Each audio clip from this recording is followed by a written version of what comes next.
O mundo da ginástica artística estava em polvorosa, afinal eram duas grandes atletas ao mesmo tempo. Todos estavam ansiosos para as Olimpíadas de 1980, onde finalmente iriam decidir qual era a melhor ginasta. De um lado, a russa Helena Mukhina, do outro lado, a romena Nadia Comaneci. O que aconteceu em 1980 mudou a vida de uma delas para sempre. Cê está estranha, com gente esquisita. Olá, meus queridos estranhos e estranhas, tudo bem com vocês? Sejam muito bem-vindos aqui ao canal onde nós contamos casos estranhos, reais, criminais, algumas vezes por semana. Se você gosta de casos estranhos, esse é seu lugar mesmo. Mês passado foi o mês das Olimpíadas e eu trouxe dois casos assim de arrepiar. Portanto, eu recebi algumas indicações para fazer esse caso de hoje. Queria agradecer as duas pessoas que me indicaram. Eu não conhecia essa história mesmo, para vocês verem como tem tanta coisa aí no mundo que a gente não conhece. Torci muito por nossas ginastas e por nossos atletas nessas Olimpíadas. Foi muito legal, foi muito bonito, né? Muito bom ter essa sensação de novo de que a gente é um vencedor e que a gente tem um herói. E quando eu fiz esse roteiro, essas palavras herói, heroína, nação, felicidade, elas apareceram bastante, porque na verdade um atleta, ele não busca somente a satisfação pessoal, ele busca a satisfação para sua pátria, em forma de medalha, né, principalmente. Então, é algo para fazer a gente pensar. Então, muito obrigada às duas pessoas que me indicaram. Val Santos, muito obrigada. E Gisélia, muito obrigada. Então, vamos para o caso de hoje da Helena Mukhina. É um caso, gente, mais estranho do que criminal. Apesar que o crime pode estar intrínseco. Vamos lá. E só para falar para vocês que teremos erros de gravação. Aí vocês não esqueçam que, terminando esse vídeo, vocês podem ver os errinhos dessa gravação.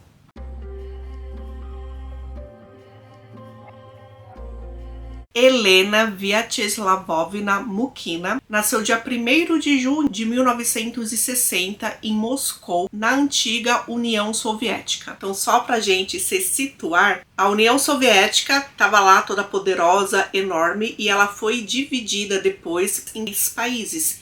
Um desses países hoje é a Rússia. Então, como ela nasceu em Moscou, hoje a gente fala que ela é de nacionalidade russa. Porém, naquela época ainda era União Soviética. Ela teve uma infância difícil. Os pais dela morreram quando ela tinha 5 anos de idade e ela passou a ser criada pela avó dela, pela dona Anna Ivanovna. Helena, ela sempre se interessou por esses esportes, tanto a ginástica e também a patinação artística.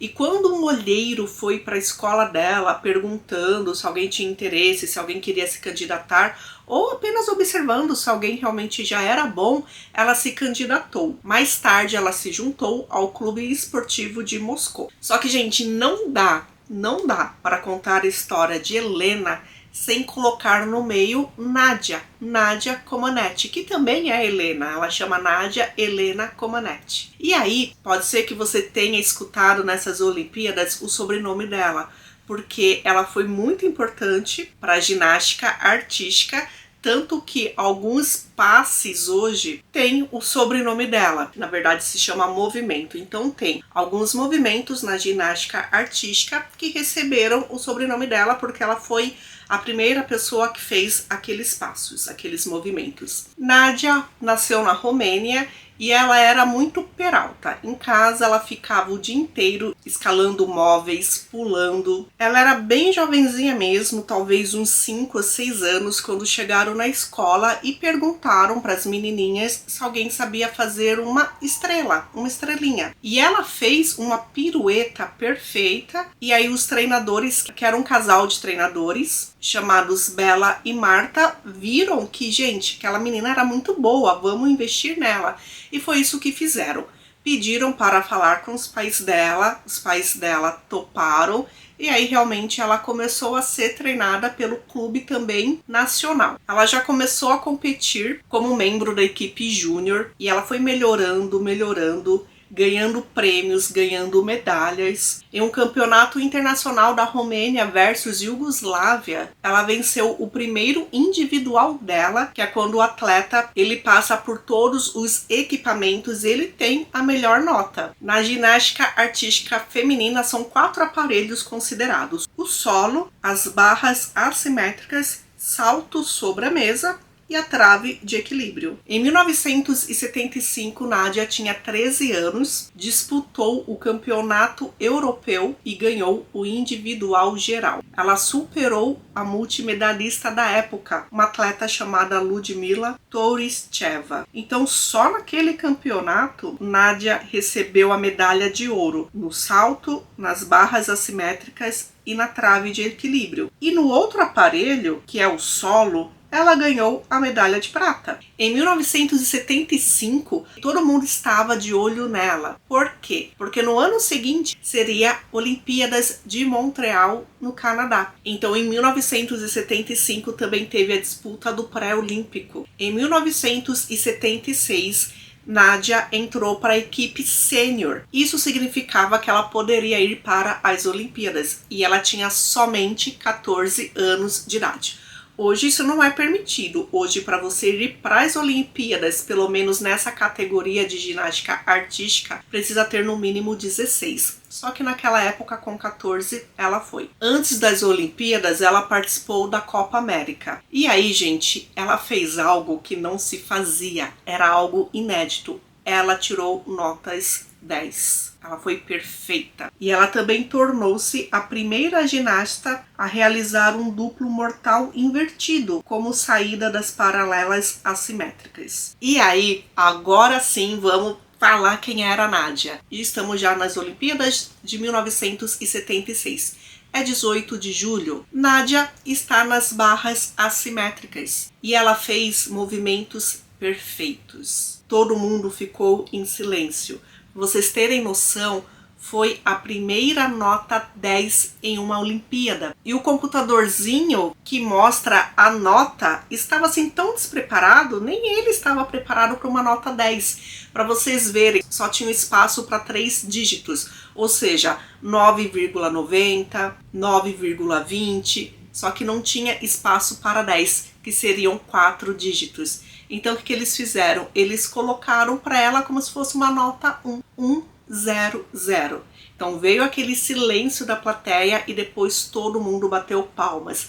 Nádia disse que não percebeu direito o que estava acontecendo, porque elas ficam muito concentradas para o próximo aparelho. Só que quando ela viu todo mundo batendo palma e quando ela viu aquela nota 1, ela percebeu, não deve ser 1, porque eu não fui tão mal. Então ela pensou que poderia sim ter sido 10, só que até então ela não tinha certeza. Ao todo, durante os jogos, isso contando a fase de classificação e a fase que é válida mesmo, que é jogo valendo, ela recebeu 7 notas 10. Ela ganhou 3 medalhas de ouro no individual geral, que é onde ela passa por todos os aparelhos, nas barras assimétricas e na trave. Ela também ganhou uma de prata, que foi por equipes, e uma de bronze, que foi no solo. Agora vamos voltar à nossa Helena, a Helena da Rússia, a Helena da União Soviética. Ela era treinada no Clube Esportivo de Moscou, só que nessas Olimpíadas ninguém deu bola para ela. E na verdade, assim, ela era tida como uma atleta secundária. Ninguém realmente dava valor. E é importante falar que nessa época, a União Soviética, ela era sim a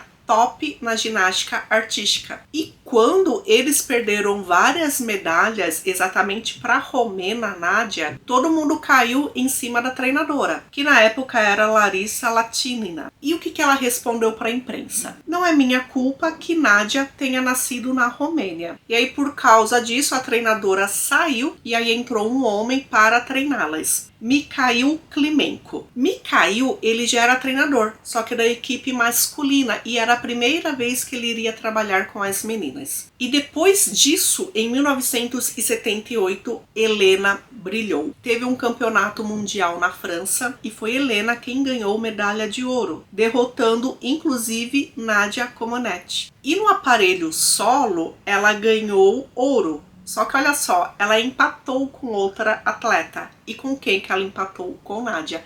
Então foram 2 medalhas de ouro. Helena fez história naquela competição. Ela tinha movimentos clássicos, característicos só dela. E ela também respeitava o estilo soviético, que sempre foi inspirado em movimentos de balé. Aí o que acontece, gente? Todo mundo estava de olho em Helena. Todo mundo queria ver aquela garota nas Olimpíadas de 1980, que seria, gente, em Moscou, na União Soviética, que seria na casa dela. Ela foi tão brilhante a partir desse momento que ela também recebeu várias notas 10. E sim, todo mundo só falava da disputa entre Nádia e entre Helena. Seria naquelas Olimpíadas de 1980 que todo mundo saberia realmente quem era a maior ginasta. E aí lembra que eu falei para vocês que Mikhail, o treinador, só tinha trabalhado com homens. E para os atletas masculinos é mais fácil fazer alguns tipos de movimentos, assim como para as atletas femininas é mais fácil fazer outros tipos de movimentos. Um desses movimentos se chama salto Thomas, que recebeu esse nome exatamente porque Kurt Thomas foi o primeiro a fazê-lo e a fazer do jeito dele. Só que, gente, é um salto muito perigoso. Por que o homem tem facilidade nele? Porque eles saltam mais alto. E aí, saltando mais alto, eles têm mais espaço e mais tempo para fazerem mais piruetas antes de chegar ao chão. E esse salto, que provavelmente, se não tiver problemas de direitos autorais, eu vou deixar aqui para vocês verem, é um salto muito doido. Então, eu aconselho a vocês, eu vou até tentar deixar ele em câmera lenta, porque é tão rápido que você fica, oi, cadê? O que aconteceu? Então sim, o atleta dá alguns saltos, faz umas piruetas e no final é como se ele deitasse no chão. Ele deita com as costas no chão e aí a gente pisca e o atleta tá em pé. Gente, eu juro, é isso mesmo, é uma coisa de doido, tá? Eu vou deixar um link para vocês irem no vídeo só desse salto. Gente, é uma coisa doida. É bonita de se ver? Sim, é linda de se ver. Só que é, sabe, surreal. Tanto que Helena chegou no treinador e falou, eu vou quebrar meu pescoço. Porque assim, ele é tão perigoso que se não tiver altura suficiente para o atleta, ele pode entortar o pescoço, o queixo encosta onde não tem que encostar e aí pode sim quebrar o pescoço. E ela foi treinando e ela chegou a falar várias vezes para o treinador que não queria fazer, que era muito difícil, que ela poderia morrer. E ele, como forma de incentivo, virou e falou assim, não, atletas como você não erram. Por quê? Ela era boa, ela era maravilhosa, ela era tudo aquilo sim. Só que como assim não erra? E ela, sabe quando ela tinha aquele pensamento que, poxa, isso vai dar errado? Só que era um momento da vida dela, um momento da carreira que você não pode falar não. Ela era atleta do país dela, ela não poderia falar não. E ela disse que toda a equipe médica que acompanhava os treinamentos, eles estavam ali meio que para te remendar para você continuar treinando. Bom, vamos lá. Em 1979, um ano antes das Olimpíadas, ela estava treinando para um campeonato quando ela se machucou. Se machucou feio. Ela sofreu uma fratura na perna e por causa disso ela ficou fora do campeonato mundial no Texas. E aí sem ela, o que aconteceu? A União Soviética perdeu algumas medalhas de ouro para a Romênia, de Nádia. E aí quando isso aconteceu, a pressão estava em cima dos médicos e dos treinadores daqueles atletas. Com o machucado de Helena, ela teve que engessar a perna. E ela não estava pronta ainda. A perna dela não estava ok, a gente sabe que demora isso, né? Só que por causa da pressão, os médicos resolveram tirar o gesso dela para ela voltar a treinar. E ela pediu, ela chorou, ela implorou para que isso não fosse feito, porque ela sabia que não estava tudo bem com a perna dela. Mesmo assim, tiraram. E quando fizeram ela caminhar, ela percebeu que a perna dela estava torta. Ela foi levada para uma mesa de raio-x e viram que os ossos estavam separados.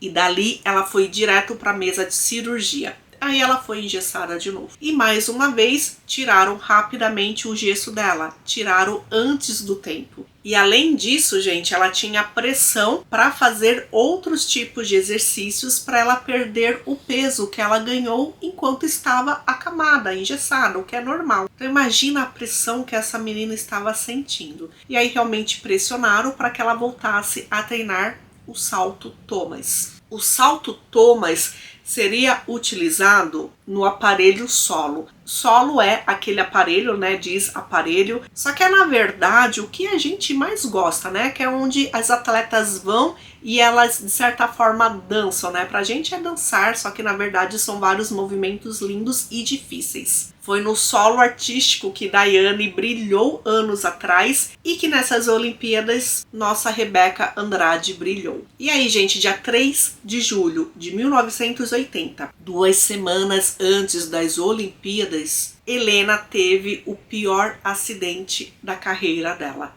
Ela estava exatamente treinando o salto Thomas quando ela caiu de queixo e ela ficou tetraplégica. O treinador dela não estava presente no momento, somente os médicos, e o que ela disse é que naquele momento ela não sentiu nada, porém ela sentiu sim, ela sentiu um alívio. Ela sabia que naquele momento ela não conseguiria participar das Olimpíadas e ela pensou, graças a Deus, eu não vou para as Olimpíadas. Ela disse que ficou no hospital.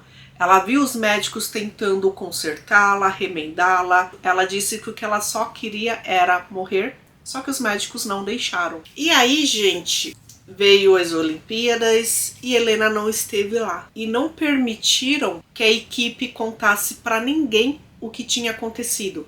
Então a imprensa não sabia e a população não sabia. Só foi saber realmente o que aconteceu com Helena, que ela ficou tetraplégica 2 anos depois. Vocês têm noção disso? Então olha só, para a imprensa foi divulgado uma história bem romântica. Que Helena estava treinando, ela estava treinando em um aparelho, ela caiu do tatame e se machucou. Só que ela não percebeu que se machucou porque ela é uma heroína, porque ela queria terminar todos os aparelhos e aí ela foi para outro aparelho e ela não percebeu a gravidade do machucado dela.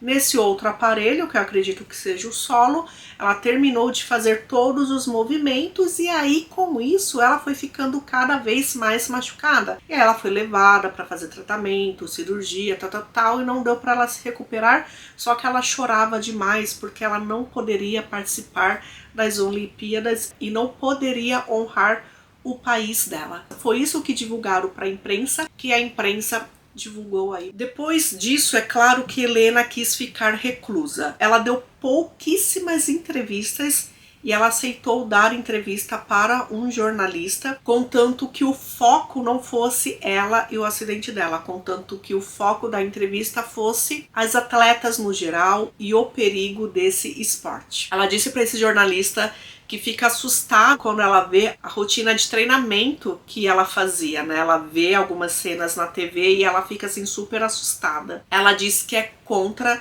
crianças começarem a fazer esporte e realmente, né, sempre começa-se jovem. Ela falou que deveria ser proibido, que as pessoas deveriam começar a treinar a partir dos 16 anos, porque você já pode tomar decisões.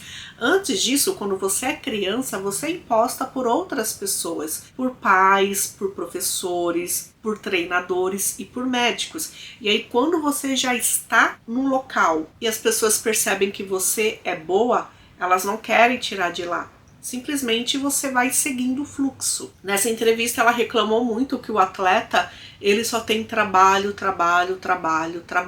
Parece que ele é um robô. E ela disse exatamente uma frase que é bem real. Até que você quebre, ninguém vai deixar você ir. Ela disse que não culpa, em nenhum momento ela culpou o treinador dela. O treinador dela também foi uma marionete, assim como ela era, só que ela culpa sim os médicos. Só que os médicos não estavam trabalhando pela pessoa, pelo ser humano, pela Helena. Não, eles estavam trabalhando pelo atleta, pelo país. E ela poderia ter forçado e falado não, falando que não queria. Apesar dela ter falado não, que não queria, ela poderia ter realmente forçado a situação. Só que ela disse que colocaram ela no papel de heroína e ela queria ser a heroína para a população, para a nação dela. E realmente é isso que colocam, né? Colocam o atleta como se ele fosse um herói. E quando te colocam nesse pedestal, é muito difícil você sair dele, principalmente porque você tem medo de decepcionar as pessoas, e por isso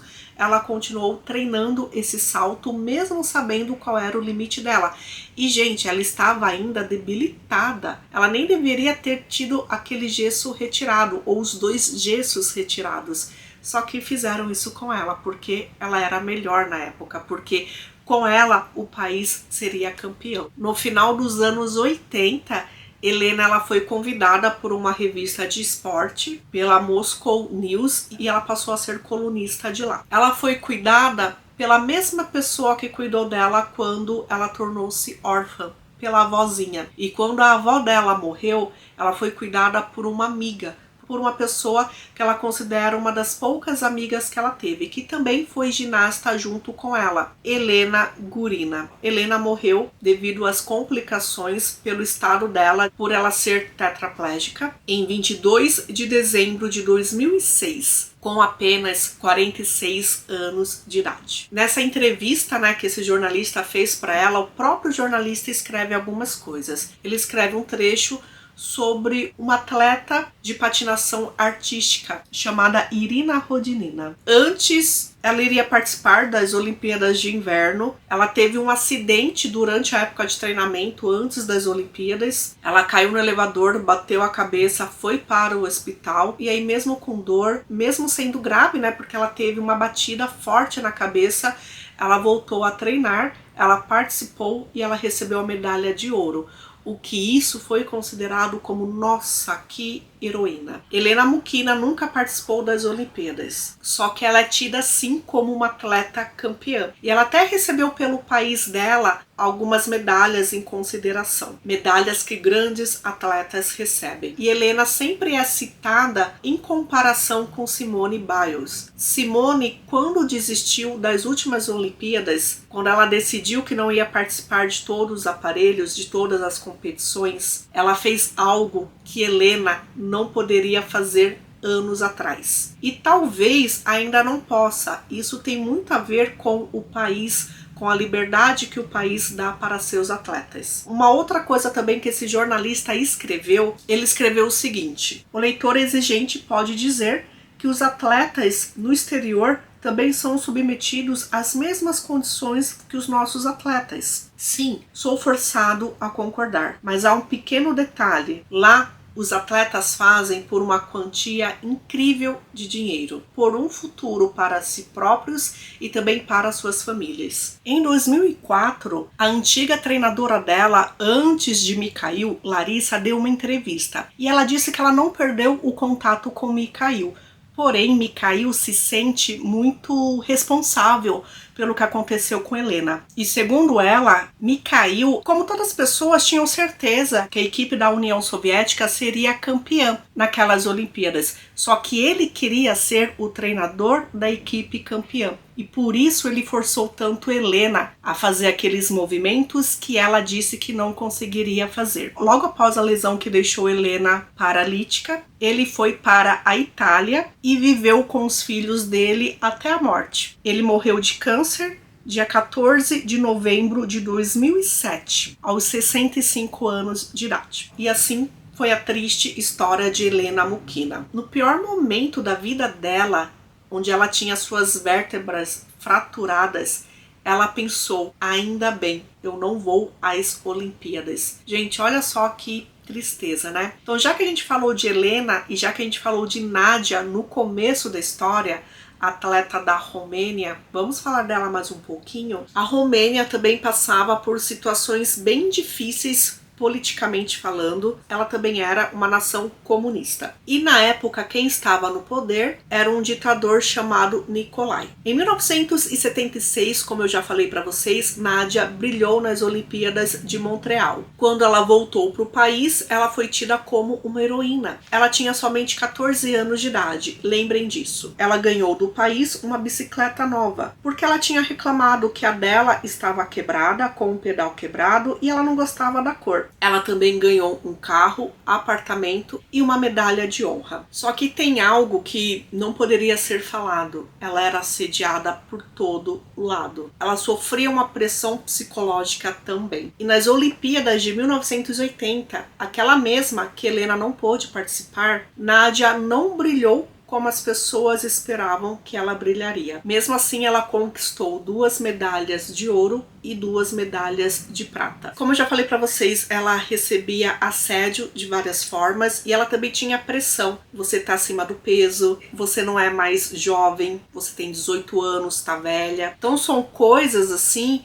que mexe com o psicológico e, consequentemente, mexe nos resultados também. Aí, gente, o ditador Nikolai, ele tinha um filho que era obcecado por Nádia. Em 1984, Nádia estava noiva.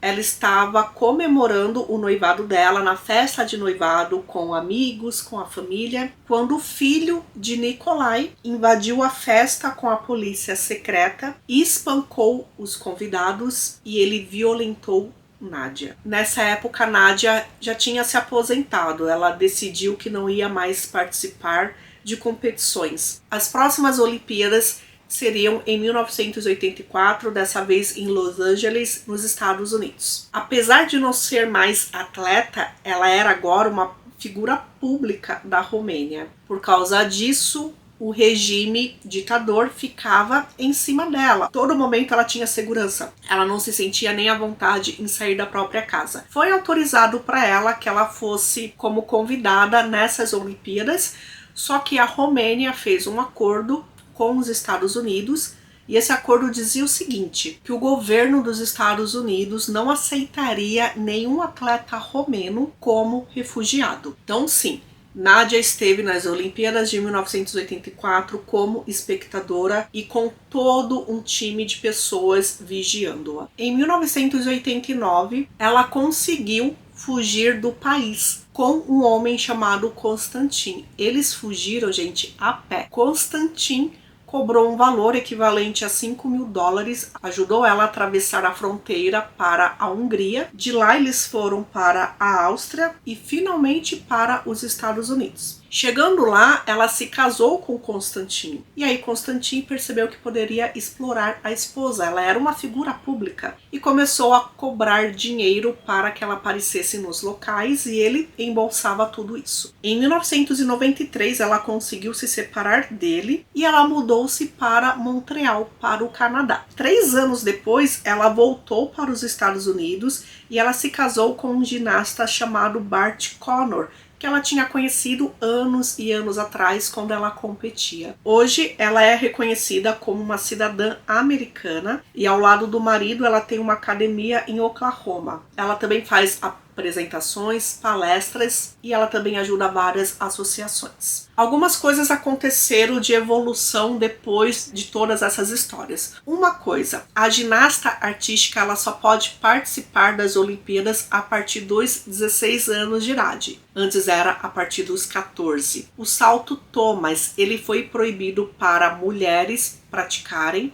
e depois de alguns anos também ele foi proibido para homens. Então hoje ele não pode ser realizado por nenhum atleta. Então é isso, gente. Muito obrigada às meninas que me indicaram esse caso, a Val Santos e a Gisélia. Eu acho que eu jamais faria esse caso aqui no canal, porque não é uma história criminal mesmo, né? Apesar que olha só quantos crimes aqui. Então, muito obrigada por vocês terem indicado, porque senão realmente eu não faria e não traria aqui pro canal. E histórias como essas precisam ser ditas, né? A gente verifica só o louvor, a glória, o momento do atleta recebendo suas medalhas, dos atletas sendo considerados realmente heróis, e a gente não sabe o quanto que eles sofrem por trás. Pressão psicológica, pressão íntima. Também já me indicaram para eu fazer um caso do treinador das ginastas artísticas, que ele foi preso, que descobriram um monte de coisa. Dá para trazer sim. Então é isso, gente. Muito obrigada demais pela presença de vocês. Uma ótima semana. Como eu gosto de falar, que a sua semana seja estranhamente maravilhosa. A gente se vê então num próximo caso, tá bom, gente? Beijinhos. Muito obrigada demais pela presença de vocês. Tchauzinho. Como é bom um cafezinho ou um cafezinho com leite quando a gente tá com frio, né? Uma delícia. Apesar que hoje está calor. Só que um café é sempre bom pra, enfim, esquentar a alma. Não reparem na minha caneca dos Minions, que está bem desbotada, gente. Tô muito triste que ela tá desbotada. Todos estavam ansiosos para a Copa de 1980. Nossa. Copa. Helena Vyacheslavovyna,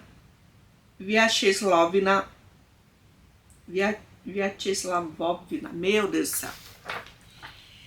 Então, assim, só pra gente se pela dona Ana